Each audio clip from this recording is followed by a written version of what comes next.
श्री आदित्यहृदयस्तोत्रम् ततो युद्धपरिश्रान्तं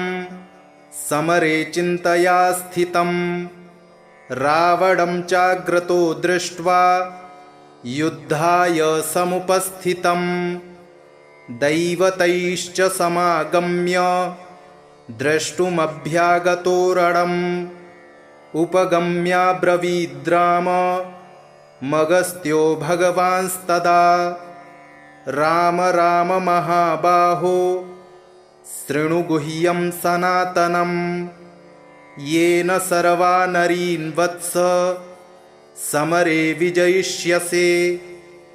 आदित्यहृदयं पुण्यं सर्वशत्रुविनाशनं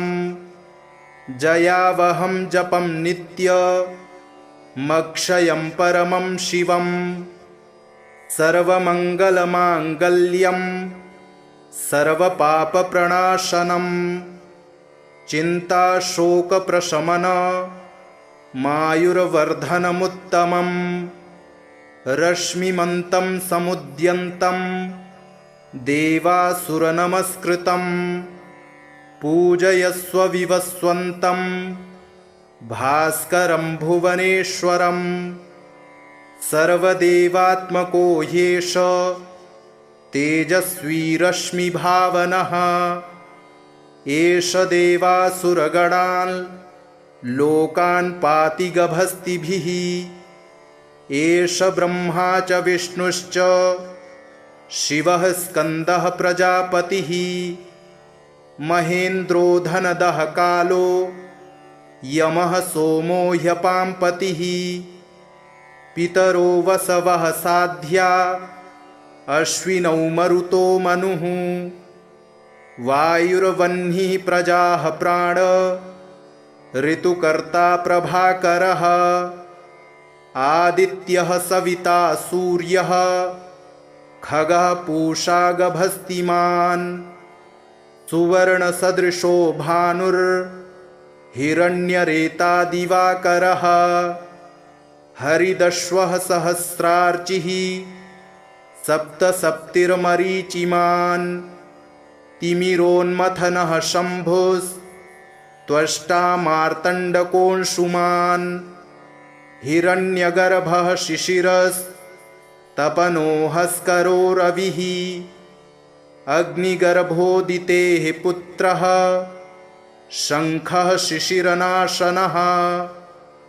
व्योमनाथस्तमो भेदी ऋग्यजुःसामपारगः घनवृष्टिरपां मित्रो विन्ध्यवीथीप्लवङ्गमः आतपीमण्डली मृत्युः पिङ्गलः सर्वतापनः कविर्विश्वो महातेजा रक्तः सर्वभवोद्भवः नक्षत्रग्रहताराडा मधिपो विश्वभावनः तेजसामपि तेजस्वी द्वादशात्मन्नमोऽस्तु ते नमः पूर्वाय गिरये पश्चिमायाद्रये नमः ज्योतिर्गणानां पतये दीनाधिपतये नमः जयाय जयभद्राय हर्यश्वाय नमो नमः नमो नमः सहस्रांशो आदित्याय नमो नमः नम उग्राय वीराय सारंगाय नमो नमः नमः पद्मप्रबोधाय प्रचण्डाय नमोऽस्तु ते ब्रह्मेशानाच्युतेशाय सूरायादित्यवर्चसे भास्वते सर्वभक्षाय रौद्राय वपुषे नमः तमोघ्नाय हिमघ्नाय शत्रुघ्नायामितात्मने कृतघ्नघ्नाय देवाय ज्योतिषां पतये नमः तप्तचामीकराभाय हरये विश्वकर्मणे नमस्तमोभिनिघ्नाय रुचये लोकसाक्षिणे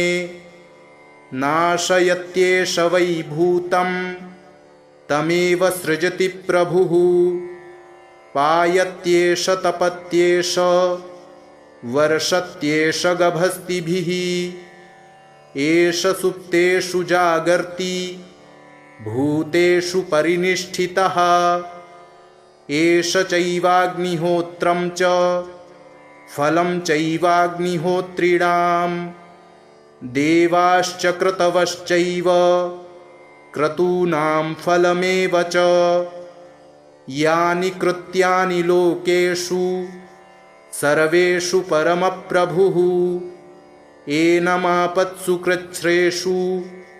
कान्तारेषु भयेषु च कीर्तयन् पुरुषः कश्चिन् नावसीदति राघव पूजयस्वैनमेकाग्रो देवदेवं जगत्पतिम् एतत्त्रिगुणितं जप्त्वा युद्धेषु विजयिष्यसि अस्मिन् क्षणे महाबाहो रावणं त्वं जहिष्यसि एवमुक्त्वा ततोऽगस्त्यो जगाम स यथागतम् एतच्छ्रुत्वा महातेजा नष्टशोको भवत्तदा धारयामास सुप्रीतो राघवः प्रयतात्मवान् आदित्यं प्रेक्ष्य जप्त्वेदं परं हर्षमवाप्तवान् त्रिराचम्य शुचिर्भूत्वा धनुरादाय वीर्यवान् रावणं प्रेक्ष्य हृष्टात्मा जयार्थं समुपागमत् सर्वयत्नेन महता वृतस्तस्य वधे भवत् अथ रविरववदन्निरीक्ष्य रामं मुदितमनाः परमं प्रहृष्यमाणः निशिचरपतिसंक्षयं विदित्वा सुरगणमध्यगतो वचस्त्वरेति श्रीसूर्यमण्डलस्तोत्रम् नमोऽस्तु सूर्याय सहस्ररश्मये सहस्रशाखान्वितसम्भवात्मने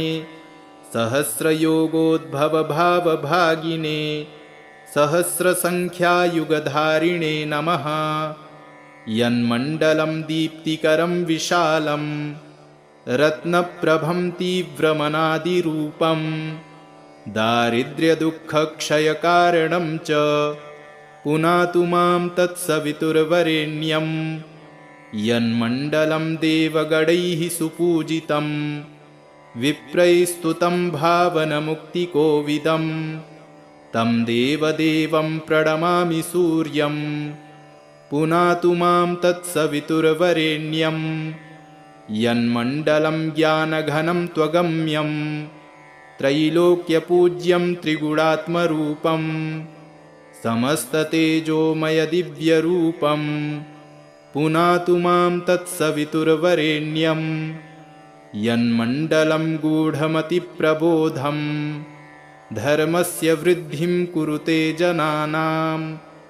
यत्सर्वपापक्षयकारणं च पुनातु मां तत्सवितुर्वरेण्यं यन्मण्डलं व्याधिविनाशदक्षं यदृग्यजुःसामसु सम्प्रगीतं प्रकाशितं येन च भूर्भुवः स्वः पुनातु मां तत्सवितुर्वरेण्यं यन्मण्डलं वेदविदो वदन्ति गायन्ति यच्चारणसिद्धसङ्घाः यद्योगिनो योगजुषां च सङ्घाः पुनातु मां तत्सवितुर्वरेण्यं यन्मण्डलं सर्वजनैश्च पूजितं ज्योतिश्च कुर्यादिह मर्त्यलोके यत्कालकालाद्यमनादिरूपं पुनातु मां तत्सवितुर्वरेण्यं यन्मण्डलं विष्णुचतुर्मुखाख्यं यदक्षरं पापहरं जनानां यत्कालकल्पक्षयकारणं च पुनातु मां तत्सवितुर्वरेण्यं यन्मण्डलं विश्वसृजं प्रसिद्धं मुत्पत्तिरक्षाप्रलयप्रगल्भं यस्मिन् जगत्संहरतेऽखिलं च पुनातु मां तत्सवितुर्वरेण्यं यन्मण्डलं सर्वगतस्य विष्णो रात्मा परं धाम विशुद्धतत्त्वं सूक्ष्मान्तरैर्योगपथानुगम्यं पुनातु मां तत्सवितुर्वरेण्यं यन्मण्डलं वेदविदोपगीतं यद्योगिनां योगपथानुगम्यं तत्सर्ववेद्यं प्रणमामि सूर्यं पुनातु मां तत्सवितुर्वरेण्यं सूर्यमण्डलसुस्तोत्रं यः पठेत् सततं नरः सर्वपापविशुद्धात्मा सूर्यलोके महीयते। ततो युद्धपरिश्रान्तं समरे चिन्तया स्थितं रावणं चाग्रतो दृष्ट्वा युद्धाय समुपस्थितं दैवतैश्च समागम्य द्रष्टुमभ्यागतो रणम् उपगम्याब्रवीद्राम मगस्त्यो भगवांस्तदा राम राम महाबाहो शृणु गुह्यं सनातनं येन सर्वा नरीन् वत्स समरे विजयिष्यसे आदित्यहृदयं पुण्यं सर्वशत्रुविनाशनं जयावहं जपं नित्यमक्षयं परमं शिवं सर्वमङ्गलमाङ्गल्यं सर्वपापप्रणाशनं चिन्ताशोकप्रशमन मायुर्वर्धनमुत्तमं रश्मिमन्तं समुद्यन्तं देवासुरनमस्कृतं पूजयस्व विवस्वन्तं भास्करं भुवनेश्वरं सर्वदेवात्मको ह्येष तेजस्वी रश्मिभावनः एष देवासुरगणान् लोकान् पाति गभस्तिभिः एष ब्रह्मा च विष्णुश्च शिवः स्कन्दः प्रजापतिः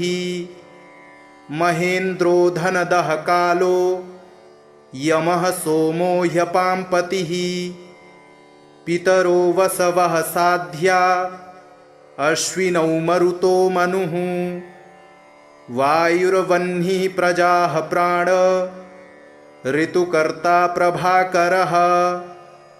आदित्यः सविता सूर्यः खगः पूषा गभस्तिमान् सुवर्णसदृशो भानुर्हिरण्यरेता दिवाकरः हरिदश्वः सहस्रार्चिः सप्तसप्तिर्मरीचिमान् तिमिरोन्मथनः शम्भुस्त्वष्टा मार्तण्डकोऽंशुमान् हिरण्यगर्भः शिशिरस्तपनो हस्करो रविः अग्निगर्भोदितेः पुत्रः शङ्खः शिशिरनाशनः व्योमनाथस्तमो भेदी ऋग्यजुःसामपारगः घनवृष्टिरपां मित्रो विन्ध्यवीथीप्लवङ्गमः आतपीमण्डली मृत्युः पिङ्गलः सर्वतापनः कविर्विश्वो महातेजा रक्तः सर्वभवोद्भवः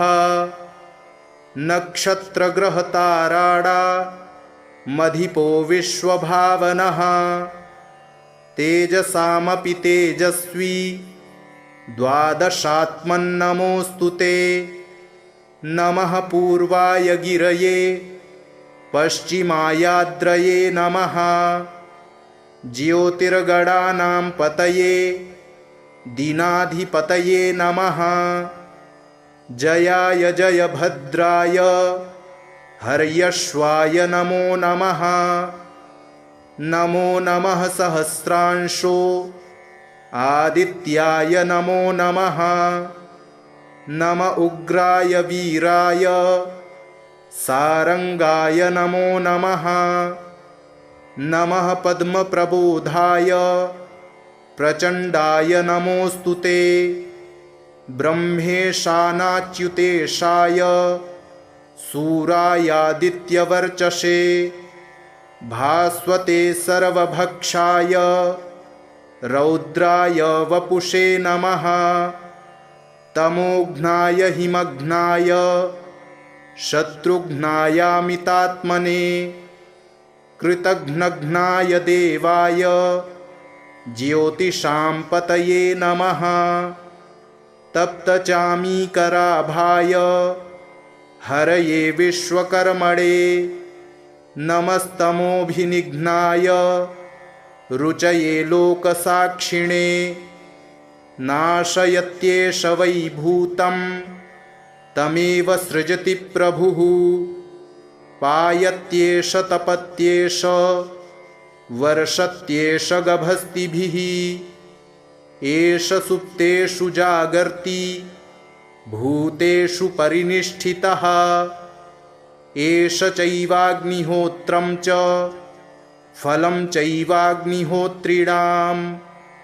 देवाश्च क्रतवश्चैव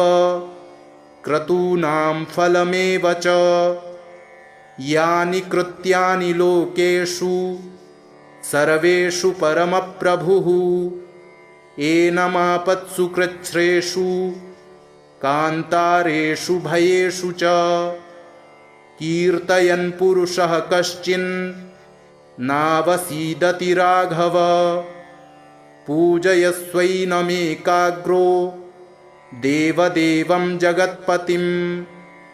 एतत्त्रिगुणितं जप्त्वा युद्धेषु विजयिष्यसि अस्मिन् क्षणे महाबाहो रावणं त्वं जहिष्यसि एवमुक्त्वा ततोऽगस्त्यो जगाम स यथागतम् एतच्छ्रुत्वा महातेजा नष्टशोको भवत्तदा धारयामास सुप्रीतो राघवः प्रयतात्मवान् आदित्यं प्रेक्ष्य जप्त्वेदं परं हर्षमवाप्तवान् त्रिराचम्य शुचिर्भूत्वा धनुरादाय वीर्यवान् रावणं प्रेक्ष्य हृष्टात्मा जयार्थं समुपागमत् सर्वयत्नेन महता वृतस्तस्य वधेऽभवत् अथ रविरववदन्निरीक्ष्य रामं मुदितमनाः परमं प्रहृष्यमाणः निशिचरपतिसंक्षयं विदित्वा सुरगणमध्यगतो वचस्त्वरेति नमोऽस्तु सूर्याय सहस्ररश्मये सहस्रशाखान्वितसम्भवात्मने सहस्रयोगोद्भवभावभागिने सहस्रसङ्ख्यायुगधारिणे नमः यन्मण्डलं दीप्तिकरं विशालं रत्नप्रभं तीव्रमनादिरूपं दारिद्र्यदुःखक्षयकारणं च पुनातु मां तत्सवितुर्वरेण्यं यन्मण्डलं देवगणैः सुपूजितं विप्रैस्तुतं भावनमुक्तिकोविदं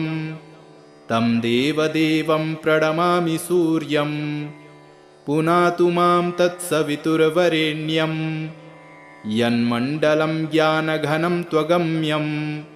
त्रैलोक्यपूज्यं त्रिगुणात्मरूपं समस्ततेजोमयदिव्यरूपं पुनातु मां तत्सवितुर्वरेण्यं यन्मण्डलं गूढमतिप्रबोधं धर्मस्य वृद्धिं कुरुते जनानां यत्सर्वपापक्षयकारणं च पुनातु मां तत्सवितुर्वरेण्यं यन्मण्डलं व्याधिविनाशदक्षं यदृग्यजुः सामसु सम्प्रगीतं प्रकाशितं येन च भूर्भुवः स्वः पुनातु मां तत्सवितुर्वरेण्यं यन्मण्डलं वेदविदो वदन्ति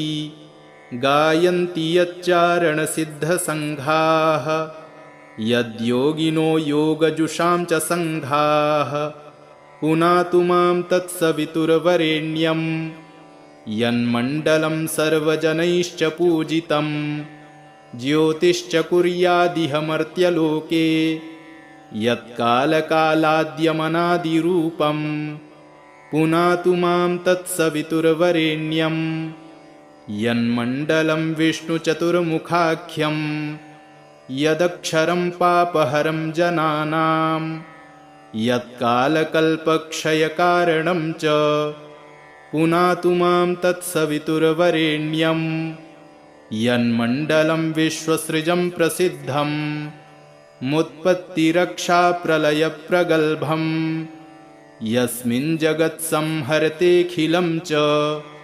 पुनातु मां तत्सवितुर्वरेण्यं यन्मण्डलं सर्वगतस्य विष्णो रात्मा परं धाम विशुद्धतत्त्वं सूक्ष्मान्तरैर्योगपथानुगम्यं पुनातु मां तत्सवितुर्वरेण्यं यन्मण्डलं वेदविदोपगीतं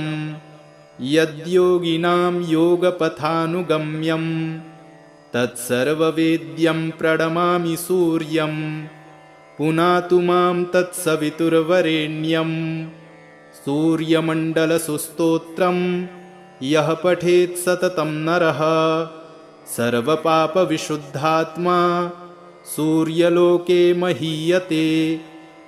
ततो युद्धपरिश्रान्तं समरे चिन्तया स्थितं रावणं चाग्रतो दृष्ट्वा युद्धाय समुपस्थितं दैवतैश्च समागम्य द्रष्टुमभ्यागतो रणम् उपगम्याब्रवीद्राम मगस्त्यो भगवांस्तदा राम राम महाबाहो शृणु गुह्यं सनातनं येन सर्वा नरीन् वत्स समरे विजयिष्यसे आदित्यहृदयं पुण्यं सर्वशत्रुविनाशनं जयावहं जपं नित्यमक्षयं परमं शिवं सर्वमङ्गलमाङ्गल्यं सर्वपापप्रणाशनं चिन्ताशोकप्रशमन मायुर्वर्धनमुत्तमं रश्मिमन्तं समुद्यन्तं देवासुरनमस्कृतं पूजयस्व विवस्वन्तं भास्करं भुवनेश्वरं सर्वदेवात्मको ह्येष तेजस्वी रश्मिभावनः एष देवासुरगणान् लोकान् पाति गभस्तिभिः एष ब्रह्मा च विष्णुश्च शिवः स्कन्दः प्रजापतिः महेन्द्रो धनदः कालो यमः सोमो ह्यपाम्पतिः पितरो वसवः साध्या अश्विनौ मरुतो मनुः वायुर्वह्निः प्रजाः प्राण ऋतुकर्ता प्रभाकरः आदित्यः सविता सूर्यः खगः पूषा गभस्तिमान् सुवर्णसदृशो भानुर्हिरण्यरेता दिवाकरः हरिदश्वः सहस्रार्चिः सप्तसप्तिर्मरीचिमान् तिमिरोन्मथनः शम्भुस्त्वष्टा मार्तण्डकोऽंशुमान् हिरण्यगर्भः शिशिरस्तपनो हस्करो रविः अग्निगर्भोदितेः पुत्रः शङ्खः शिशिरनाशनः व्योमनाथस्तमो भेदी ऋग्यजुः सामपारगः घनवृष्टिरपां मित्रो विन्ध्यवीथिप्लवङ्गमः आतपीमण्डली मृत्युः पिङ्गलः सर्वतापनः कविर्विश्वो महातेजा रक्तः सर्वभवोद्भवः नक्षत्रग्रहताराडा मधिपो विश्वभावनः तेजसामपि तेजस्वी द्वादशात्मन्नमोऽस्तु ते नमः पूर्वाय गिरये पश्चिमायाद्रये नमः ज्योतिर्गणानां पतये दीनाधिपतये नमः जयाय जयभद्राय हर्यश्वाय नमो नमः नमो नमः सहस्रांशो आदित्याय नमो नमः नम उग्राय वीराय सारंगाय नमो नमः नमः पद्मप्रबोधाय प्रचण्डाय नमोऽस्तु ते ब्रह्मेशानाच्युतेशाय सूरायादित्यवर्चसे भास्वते सर्वभक्षाय रौद्राय वपुषे नमः तमोघ्नाय हिमघ्नाय शत्रुघ्नायामितात्मने कृतघ्नघ्नाय देवाय ज्योतिषां पतये नमः तप्तचामीकराभाय हरये विश्वकर्मणे नमस्तमोभिनिघ्नाय रुचये लोकसाक्षिणे नाशयत्येष वै भूतं तमेव सृजति प्रभुः पायत्येष तपत्येष वर्षत्येष गभस्तिभिः एष सुप्तेषु जागर्ति भूतेषु परिनिष्ठितः एष चैवाग्निहोत्रं च फलं चैवाग्निहोत्रिणां देवाश्च क्रतवश्चैव क्रतूनां फलमेव च यानि कृत्यानि लोकेषु सर्वेषु परमप्रभुः एनमापत्सु कृच्छ्रेषु कान्तारेषु भयेषु च कीर्तयन् पुरुषः कश्चिन् नावसीदति राघव पूजयस्वैनमेकाग्रो देवदेवं जगत्पतिम् एतत्त्रिगुणितं जप्त्वा युद्धेषु विजयिष्यसि अस्मिन् क्षणे महाबाहो रावणं त्वं जहिष्यसि एवमुक्त्वा ततोऽगस्त्यो जगाम स यथागतम् एतच्छ्रुत्वा महातेजा नष्टशोको भवत्तदा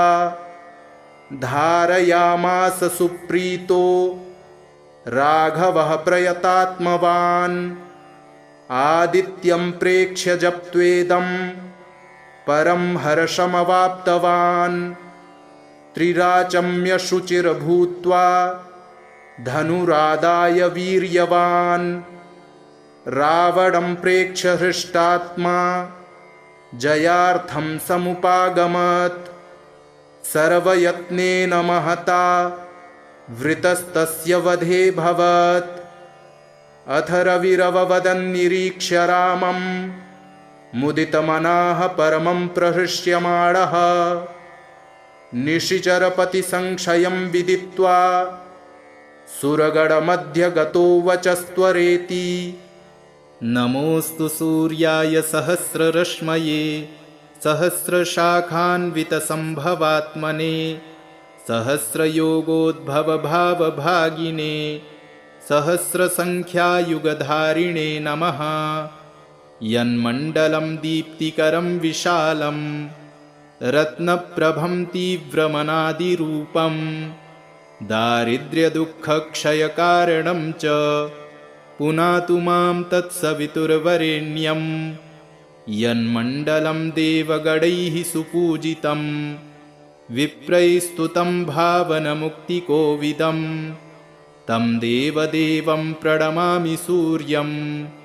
पुनातु मां तत्सवितुर्वरेण्यं यन्मण्डलं ज्ञानघनं त्वगम्यं त्रैलोक्यपूज्यं त्रिगुणात्मरूपं समस्ततेजोमयदिव्यरूपं पुनातु मां तत्सवितुर्वरेण्यं यन्मण्डलं गूढमतिप्रबोधं धर्मस्य वृद्धिं कुरुते जनानां यत्सर्वपापक्षयकारणं च पुनातु मां तत्सवितुर्वरेण्यं यन्मण्डलं व्याधिविनाशदक्षं यदृग्यजुःसामसु सम्प्रगीतं प्रकाशितं येन च भूर्भुवः स्वः पुनातु मां तत्सवितुर्वरेण्यं यन्मण्डलं वेदविदो वदन्ति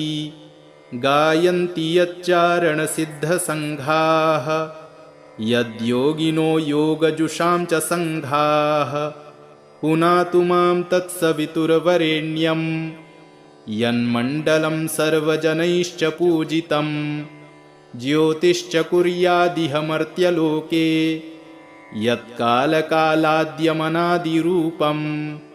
पुनातु मां तत्सवितुर्वरेण्यं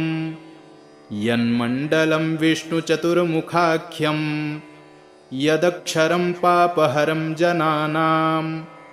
यत्कालकल्पक्षयकारणं च पुनातु मां तत्सवितुर्वरेण्यं यन्मण्डलं विश्वसृजं प्रसिद्धं मुत्पत्तिरक्षाप्रलयप्रगल्भं यस्मिन् जगत्संहरतेऽखिलं च पुनातु मां तत्सवितुर्वरेण्यं यन्मण्डलं सर्वगतस्य विष्णो रात्मा परं धाम विशुद्धतत्त्वं सूक्ष्मान्तरैर्योगपथानुगम्यं पुनातु मां तत्सवितुर्वरेण्यं यन्मण्डलं वेदविदोपगीतं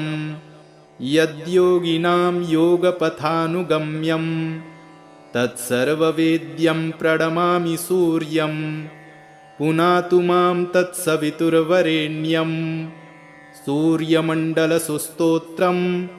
यः पठेत् सततं नरः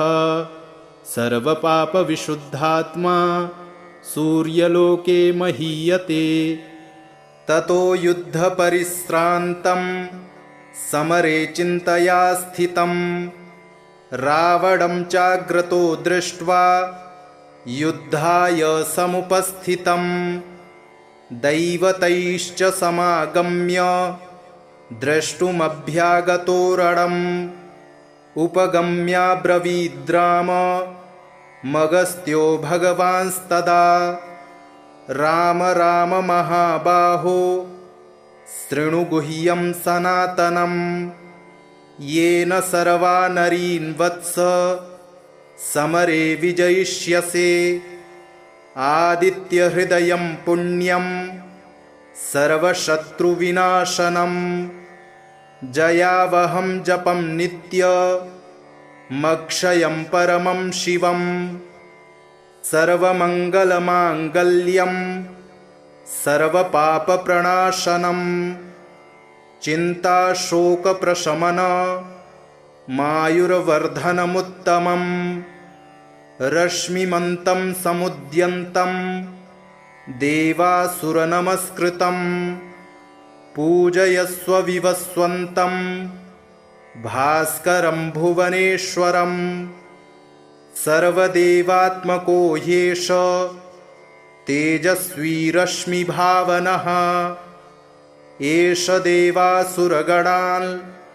लोकान् पाति गभस्तिभिः एष ब्रह्मा च विष्णुश्च शिवः स्कन्दः प्रजापतिः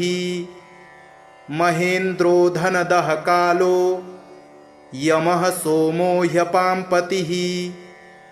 पितरो वसवः साध्या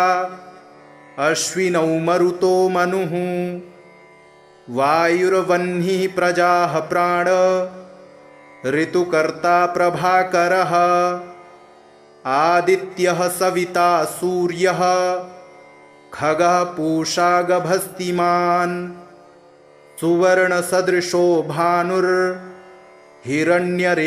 दिवाकरः हरिदश्वः सहस्रार्चिः सप्तसप्तिर्मरीचिमान् तिमिरोन्मथनः शम्भुस्त्वष्टा मार्तण्डकोऽंशुमान् हिरण्यगर्भः शिशिरस्तपनोहस्करो रविः अग्निगर्भोदितेः पुत्रः शङ्खः शिशिरनाशनः व्योमनाथस्तमो भेदी ऋग्यजुःसामपारगः घनवृष्टिरपां मित्रो विन्ध्यवीथिप्लवङ्गमः आतपीमण्डली मृत्युः पिङ्गलः सर्वतापनः कविर्विश्वो महातेजा रक्तः सर्वभवोद्भवः नक्षत्रग्रहताराडा मधिपो विश्वभावनः तेजसामपि तेजस्वी द्वादशात्मन्नमोऽस्तु ते नमः पूर्वाय गिरये पश्चिमायाद्रये नमः ज्योतिर्गणानां पतये दीनाधिपतये नमः जयाय जयभद्राय हर्यश्वाय नमो नमः नमो नमः सहस्रांशो आदित्याय नमो नमः नम उग्राय वीराय सारंगाय नमो नमः नमः पद्मप्रबोधाय प्रचण्डाय नमोऽस्तु ते ब्रह्मेशानाच्युतेशाय सूरायादित्यवर्चसे भास्वते सर्वभक्षाय रौद्राय वपुषे नमः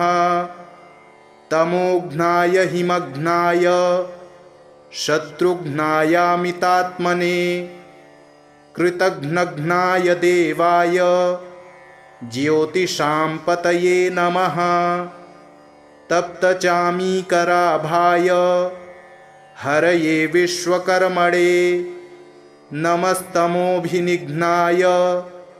रुचये लोकसाक्षिणे नाशयत्येष वै भूतं तमेव सृजति प्रभुः पायत्येष तपत्येष वर्षत्येष गभस्तिभिः एष सुप्तेषु जागर्ति भूतेषु परिनिष्ठितः एष चैवाग्निहोत्रं च फलं चैवाग्निहोत्रिणां देवाश्च क्रतवश्चैव क्रतूनां फलमेव च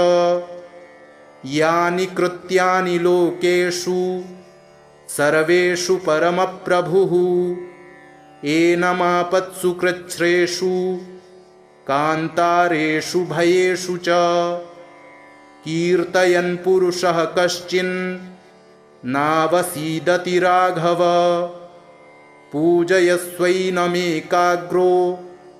देवदेवं जगत्पतिम् एतत्त्रिगुणितं जप्त्वा युद्धेषु विजयिष्यसि अस्मिन् क्षणे महाबाहो रावणं त्वं जहिष्यसि एवमुक्त्वा ततोऽगस्त्यो जगाम स यथागतम् एतच्छ्रुत्वा महातेजा नष्टशोको भवत्तदा धारयामास सुप्रीतो राघवः प्रयतात्मवान् आदित्यं प्रेक्ष्य जप्त्वेदं परं हर्षमवाप्तवान् त्रिराचम्य शुचिर्भूत्वा धनुरादाय वीर्यवान् रावणं प्रेक्ष्य हृष्टात्मा जयार्थं समुपागमत् सर्वयत्नेन महता वृतस्तस्य वधे भवत् अथ रविरववदन्निरीक्ष्य रामं मुदितमनाः परमं प्रहृष्यमाणः निशिचरपतिसंशयं विदित्वा सुरगणमध्यगतो वचस्त्वरेति। नमोऽस्तु सूर्याय सहस्ररश्मये सहस्रशाखान्वितसम्भवात्मने सहस्रयोगोद्भवभावभागिने सहस्रसङ्ख्यायुगधारिणे नमः। यन्मण्डलं दीप्तिकरं विशालं रत्नप्रभं तीव्रमनादिरूपं दारिद्र्यदुःखक्षयकारणं च पुनातु मां तत्सवितुर्वरेण्यं। यन्मण्डलं देवगणैः सुपूजितं विप्रैस्तुतं भावनमुक्तिकोविदं तं देवदेवं प्रणमामि सूर्यं पुनातु मां तत्सवितुर्वरेण्यं। यन्मण्डलं ज्ञानघनं त्वगम्यं त्रैलोक्यपूज्यं त्रिगुणात्मरूपं समस्ततेजोमयदिव्यरूपं पुनातु मां तत्सवितुर्वरेण्यं। यन्मण्डलं गूढमतिप्रबोधं धर्मस्य वृद्धिं कुरुते जनानां यत्सर्वपापक्षयकारणं च पुनातु मां तत्सवितुर्वरेण्यं। यन्मण्डलं व्याधिविनाशदक्षं यदृग्यजुःसामसु सम्प्रगीतं प्रकाशितं येन च भूर्भुवः स्वः पुनातु मां तत्सवितुर्वरेण्यं। यन्मण्डलं वेदविदो वदन्ति गायन्ति यच्चारणसिद्धसङ्घाः यद्योगिनो योगजुषां च सङ्घाः पुनातु मां तत्सवितुर्वरेण्यं। यन्मण्डलं सर्वजनैश्च पूजितं ज्योतिश्च कुर्यादिह मर्त्यलोके यत्कालकालाद्यमनादिरूपं पुनातु मां तत्सवितुर्वरेण्यं। यन्मण्डलं विष्णुचतुर्मुखाख्यं यदक्षरं पापहरं जनानां यत्कालकल्पक्षयकारणं च पुनातु मां तत्सवितुर्वरेण्यं। यन्मण्डलं विश्वसृजं प्रसिद्धं मुत्पत्तिरक्षाप्रलयप्रगल्भं यस्मिन् जगत्संहरतेऽखिलं च पुनातु मां तत्सवितुर्वरेण्यं। यन्मण्डलं सर्वगतस्य विष्णो रात्मा परं धाम विशुद्धतत्त्वं सूक्ष्मान्तरैर्योगपथानुगम्यं पुनातु मां तत्सवितुर्वरेण्यं। यन्मण्डलं वेदविदोपगीतं यद्योगिनां योगपथानुगम्यं तत्सर्ववेद्यं प्रणमामि सूर्यं पुनातु मां तत्सवितुर्वरेण्यं। सूर्यमण्डलसुस्तोत्रं यः पठेत् सततं नरः सर्वपापविशुद्धात्मा सूर्यलोके महीयते। ततो युद्धपरिश्रान्तं समरे चिन्तया स्थितं रावणं चाग्रतो दृष्ट्वा युद्धाय समुपस्थितं दैवतैश्च समागम्य द्रष्टुमभ्यागतो रणम् उपगम्याब्रवीद्राम मगस्त्यो भगवांस्तदा राम राम महाबाहो शृणु गुह्यं सनातनं येन सर्वा नरीन् वत्स समरे विजयिष्यसे आदित्यहृदयं पुण्यं सर्वशत्रुविनाशनं जयावहं जपं नित्यमक्षयं परमं शिवं सर्वमङ्गलमाङ्गल्यं सर्वपापप्रणाशनं चिन्ताशोकप्रशमनमायुर्वर्धनमुत्तमं रश्मिमन्तं समुद्यन्तं देवासुरनमस्कृतं पूजयस्व विवस्वन्तं भास्करं भुवनेश्वरं सर्वदेवात्मको ह्येष तेजस्वी रश्मिभावनः एष देवासुरगणान् लोकान् पाति गभस्तिभिः एष ब्रह्मा च विष्णुश्च शिवः स्कन्दः प्रजापतिः महेन्द्रो धनदः कालो यमः सोमो ह्यपाम्पतिः पितरो वसवः साध्या अश्विनौ मरुतो मनुः वायुर्वह्निः प्रजाः प्राण ऋतुकर्ता प्रभाकरः आदित्यः सविता सूर्यः खगः पूषा गभस्तिमान् सुवर्णसदृशो भानुर्हिरण्यरेता दिवाकरः हरिदश्वः सहस्रार्चिः सप्तसप्तिर्मरीचिमान् तिमिरोन्मथनः शम्भुस्त्वष्टा मार्तण्डकोऽंशुमान् हिरण्यगर्भः शिशिरस्तपनो हस्करो रविः अग्निगर्भोदितेः पुत्रः शङ्खः शिशिरनाशनः व्योमनाथस्तमो भेदी ऋग्यजुःसामपारगः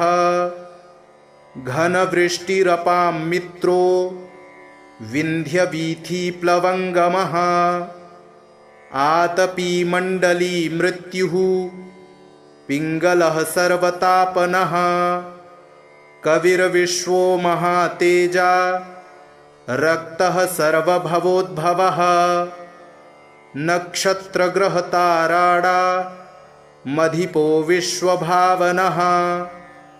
तेजसामपि तेजस्वी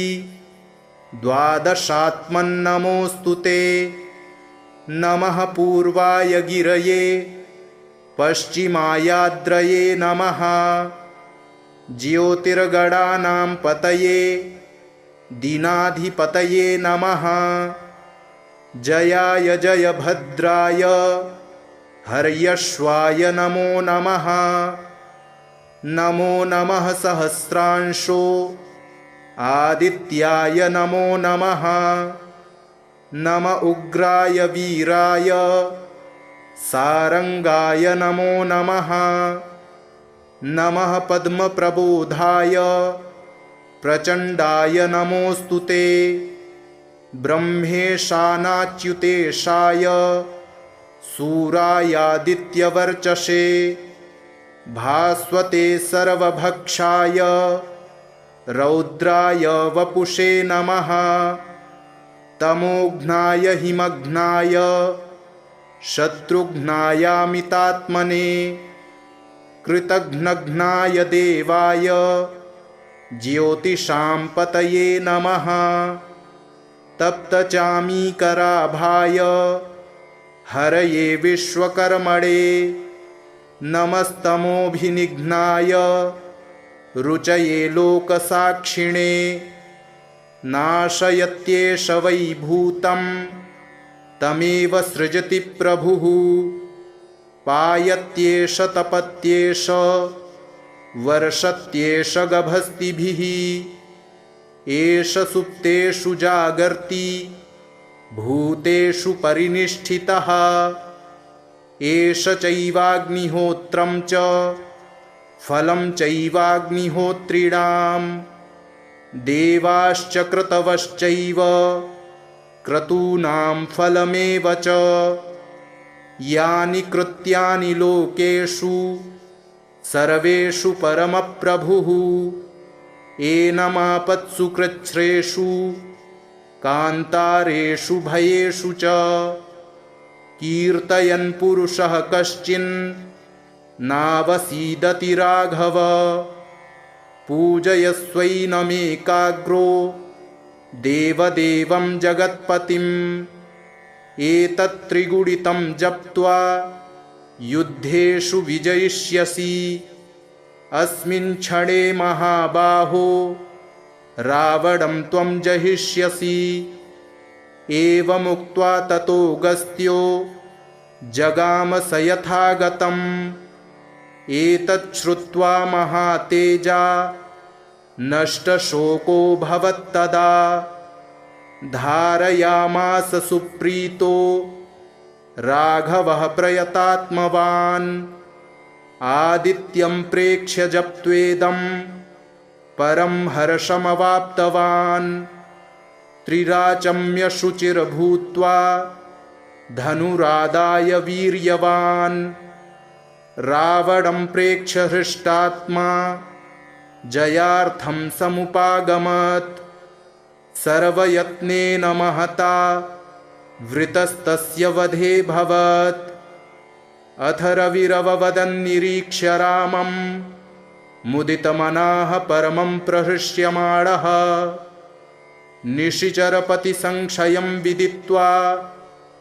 सुरगणमध्यगतो वचस्त्वरेति। नमोऽस्तु सूर्याय सहस्ररश्मये सहस्रशाखान्वितसम्भवात्मने सहस्रयोगोद्भवभावभागिने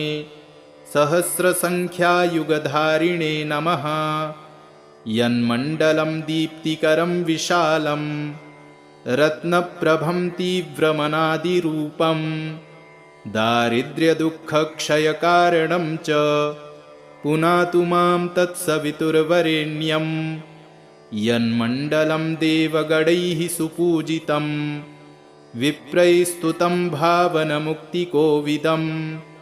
तं देवदेवं प्रणमामि सूर्यं। पुनातु मां तत्सवितुर्वरेण्यं। यन्मण्डलं ज्ञानघनं त्वगम्यं त्रैलोक्यपूज्यं त्रिगुणात्मरूपं समस्ततेजोमयदिव्यरूपं पुनातु मां तत्सवितुर्वरेण्यं। यन्मण्डलं गूढमतिप्रबोधं धर्मस्य वृद्धिं कुरुते जनानां यत्सर्वपापक्षयकारणं च पुनातु मां तत्सवितुर्वरेण्यं। यन्मण्डलं व्याधिविनाशदक्षं यदृग्यजुःसामसु सम्प्रगीतं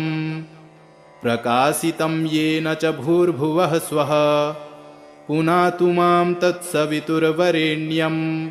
यन्मण्डलं वेदविदो वदन्ति गायन्ति यच्चारणसिद्धसङ्घाः यद्योगिनो योगजुषां च सङ्घाः पुनातु मां तत्सवितुर्वरेण्यं। यन्मण्डलं सर्वजनैश्च पूजितं ज्योतिश्च कुर्यादिह मर्त्यलोके यत्कालकालाद्यमनादिरूपं पुनातु मां तत्सवितुर्वरेण्यं। यन्मण्डलं विष्णुचतुर्मुखाख्यं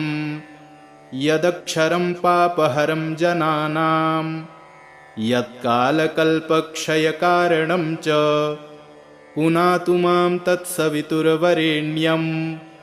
यन्मण्डलं विश्वसृजं प्रसिद्धं मुत्पत्तिरक्षाप्रलयप्रगल्भं यस्मिन् जगत्संहरतेऽखिलं च पुनातु मां तत्सवितुर्वरेण्यं। यन्मण्डलं सर्वगतस्य विष्णो रात्मा परं धाम विशुद्धतत्त्वं सूक्ष्मान्तरैर्योगपथानुगम्यं पुनातु मां तत्सवितुर्वरेण्यं। यन्मण्डलं वेदविदोपगीतं यद्योगिनां योगपथानुगम्यं तत्सर्ववेद्यं प्रणमामि सूर्यं पुनातु मां तत्सवितुर्वरेण्यं। सूर्यमण्डलसुस्तोत्रं यः पठेत् सततं नरः सर्वपापविशुद्धात्मा सूर्यलोके महीयते। इति श्रीभविष्योत्तरपुराणे श्रीसूर्यमण्डलस्तोत्रं सम्पूर्णम्।